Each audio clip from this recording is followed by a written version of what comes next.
नमस्कार। आज हम एक बहुत ही दिलचस्प सफर पर निकल रहे हैं प्राचीन भारत के समाज को समझने के लिए। खास तौर पर 600 ईसा पूर्व से 600 ईस्वी के बीच का समय। ये वो दौर था जब अर्थव्यवस्था, राजनीति सब बदल रहा था और इसका असर समाज पर पड़ना तो लाजमी था। बिल्कुल। और हमारे पास जो जानकारी है वो हमें उस जमाने की सोच, उनके विश्वास, उनकी प्रथाओं की एक झलक देती है। हाँ, हम देखेंगे कि ये परिवार, जिसे कुल कहा जाता था, रिश्तेदारी यानी ज्ञाति, फिर विवाह, वर्ण, जाति, वर्ग, ये सब चीजें लोगों की जिंदगी पर कैसे असर डाल रही थीं। चलिए इसको थोड़ा खोलते हैं। पर यह समझना जरूरी है कि ये जानकारी हमें ज्यादातर ग्रंथों से मिलती है और ये ग्रंथ अक्सर समाज के कुछ खास वर्गों के नजरिए से लिखे गए थे। हम महाभारत जैसे बड़े ग्रंथ को देखेंगे जरूर, वो एक आईना तो है उस समाज का, लेकिन हमें यह भी ध्यान रखना होगा कि कागज पर लिखे नियम और जमीन की हकीकत, इनमें अक्सर फर्क होता है। और मजे की बात यह है, ये ग्रंथ हमें नियम तो बताते हैं, पर साथ ही उन नियमों से हटकर जो चीजें हो रही थीं वो भी दिखाते हैं। सही कहा। महाभारत ये सिर्फ कौरवों और पांडवों की लड़ाई नहीं है। 1 लाख से ज्यादा छंद हैं इसमें, और इसे बनने में कई हजार साल लगे। समाज के ढेरों नियम, व्यवहार सब भरे पड़े हैं इसमें। हाँ बिल्कुल। और 1919 में वीएस सुकंथरकर जी ने एक बहुत बड़ा काम शुरू किया था, इसका एक क्रिटिकल एडिशन बनाने का। सोचिए 47 साल लगे। इससे ये पता चला कि कहानी के जो मूल तत्व थे वो तो पूरे उपमहाद्वीप में एक जैसे थे, पर हर इलाके की अपनी अलग चीजें भी थीं, जबरदस्त विविधता थी। ये दिखाता है कि कैसे जो बड़ी परंपराएं थीं और जो स्थानीय सोच थी, उनके बीच एक तरह का संवाद चलता रहता था, कभी सहमति से, कभी टकराव से भी। अच्छा, तो उस जमाने में परिवार, मतलब कुल और रिश्तेदारी, ज्ञाति, इनका बड़ा रोल था। हाँ, खासकर जो राजा महाराजा वाले परिवार थे, उनमें पितृवंशिकता यानी पेट्रीलिनी, ये विचार बहुत मजबूत था। मतलब पिता के बाद बेटा ही राजा बनेगा या संपत्ति का मालिक होगा। महाभारत की कहानी तो इसी के इर्द गिर्द घूमती है ना? हाँ बिल्कुल, कहानी का आधार ही यही है। पर हमेशा ऐसा होता था ये जरूरी नहीं। कभी अगर बेटा नहीं हुआ तो भाई राजा बन जाता था, या कभी कभी तो महिलाओं ने भी सत्ता संभाली है। प्रभावती गुप्त एक उदाहरण है। अच्छा। और शादी के भी नियम थे, खासकर ऊंची जातियों के लड़कियों के लिए। बहिर्विवाह मतलब अपने गोत्र या कुल से बाहर शादी करना, एक्सोगेमी जिसे कहते हैं, वो आदर्श माना जाता था।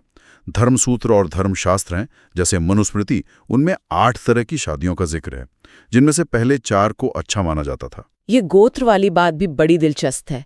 लगभग 1000 ईसा पूर्व से ब्राह्मणों को अलग अलग वैदिक ऋषियों के नाम पर गोत्रों में बांटा गया। नियम था कि शादी के बाद औरत पति का गोत्र अपनाएगी और एक ही गोत्र में शादी नहीं होगी। पर क्या ये हमेशा माना जाता था? यही पर नियम और असलियत का फर्क फिर से दिखता है। जो सातवाहन राजा थे, करीब 2री सदी ईसा पूर्व से 2री सदी ईसवी के बीच, उनके शिलालेख बताते हैं कि रानियां शादी के बाद भी अक्सर अपने पिता का ही गोत्र इस्तेमाल करती थीं। अरे वाह! और कुछ मामलों में तो एक ही गोत्र में शादियां भी हुई हैं, मतलब अंतर्विवाह, एंडोगेमी। ये तो ब्राह्मणवादी नियमों के एकदम उलट था। एक और चीज, सातवाहन राजाओं के नाम देखिए, अक्सर मां के नाम पर होते थे, जैसे गौतमीपुत्र सिरी सातकर्णी। इसे मातृनाम या मेट्रोनिमिक्स कहते हैं। ये मां के महत्व को दिखाता है। हालांकि गद्दी तो बेटे को ही मिलती थी, वो पितृवंशीय ही था। अच्छा, अब जरा सामाजिक वर्गीकरण पर आते हैं। वर्ण व्यवस्था। ब्राह्मणवादी ग्रंथों ने समाज को 4 वर्णों में बांटा: ब्राह्मण, क्षत्रिय, वैश्य, शूद्र, और कहा कि ये भगवान ने बनाया है, जैसे पुरुष सूक्त में है। सबके लिए आदर्श काम भी तय थे। शूद्रों का काम था बाकी तीनों वर्णों की सेवा करना। हाँ, ये आदर्श व्यवस्था थी, लेकिन इतिहास देखिए तो पता चलता है कि असलियत बहुत ज्यादा पेचीदा थी। कई राजा क्षत्रिय थे ही नहीं। मौर्य कौन थे, इस पर तो आज भी बहस है। शुंग और कण्व, वो तो ब्राह्मण थे। अच्छा, फिर शक, जिसे बाहरी शासक आए, जिन्हें म्लिच कहा जाता था, उन्होंने भी यहाँ राज किया। रुद्रदामन जैसे राजाओं ने तो संस्कृत परंपराओं को भी अपनाया। और वो गौतमी पुत्र सिरी सातकर्णी जिनकी हमने बात की, वो खुद को एक ब्राह्मण यानी अद्वितीय ब्राह्मण कहते थे और क्षत्रियों को घमंड तोड़ने वाला बताते थे। पर मजे की बात ये कि वो वर्ण व्यवस्था बनाए रखने का दावा करते हुए भी वर्णों के बाहर शादियां कर रहे थे। तो मतलब सत्ता के आगे वर्ण की सीमाएं धुंधली हो जाती थी। वर्ण के अलावा जाति की भी बात आती है। ये भी जन्म पर आधारित थी, पर इनकी संख्या तय नहीं थी।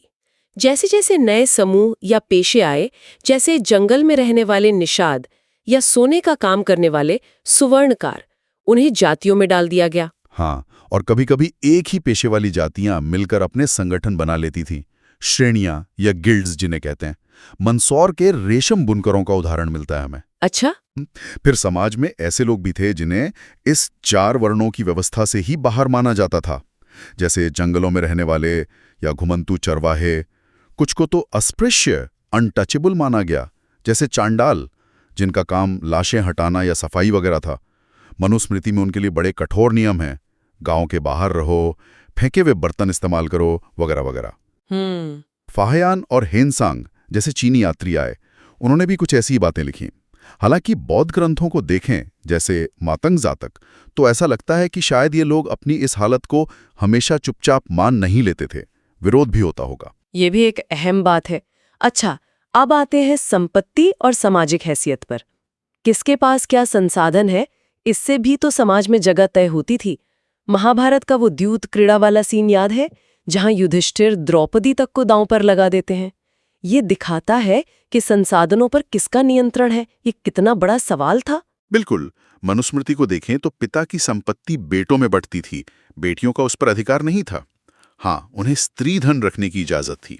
जो शादी में तोहफे मिलते थे वो उनका अपना होता था, पर जमीन, जानवर, पैसा, इन सब पर ज्यादातर मर्दों का ही कंट्रोल था।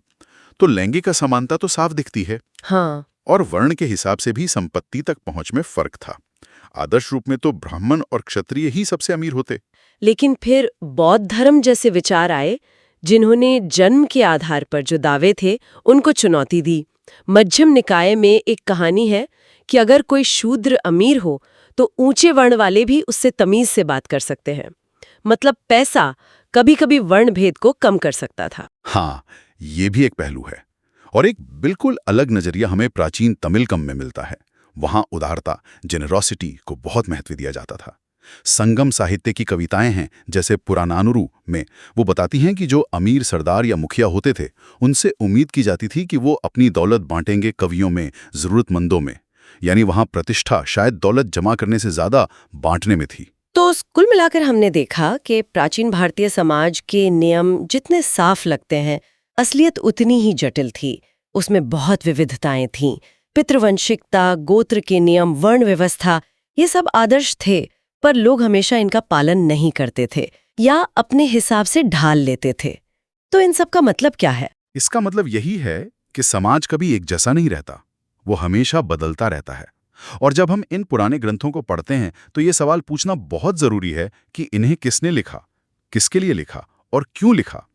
सातवाहन रानियों का उदाहरण हो या एकलव्य की कहानी, ये दिखाते हैं कि नियमों को चुनौती भी मिलती थी और उनके अलावा दूसरी प्रथाएं भी मौजूद थीं। बौद्ध धर्म ने तो सामाजिक व्यवस्था का एक बिल्कुल अलग सिद्धांत भी दिया था, सोशल कॉन्ट्रैक्ट जैसा। बिल्कुल। और महाभारत खुद इसका एक जीता जागता सबूत है। एक ऐसा ग्रंथ जो बदलता रहा, जिसकी कहानियों को सदियों से अलग अलग तरह से कहा गया, समझा गया। और आखिर में सोचने के लिए एक सवाल छोड़ गाते हैं।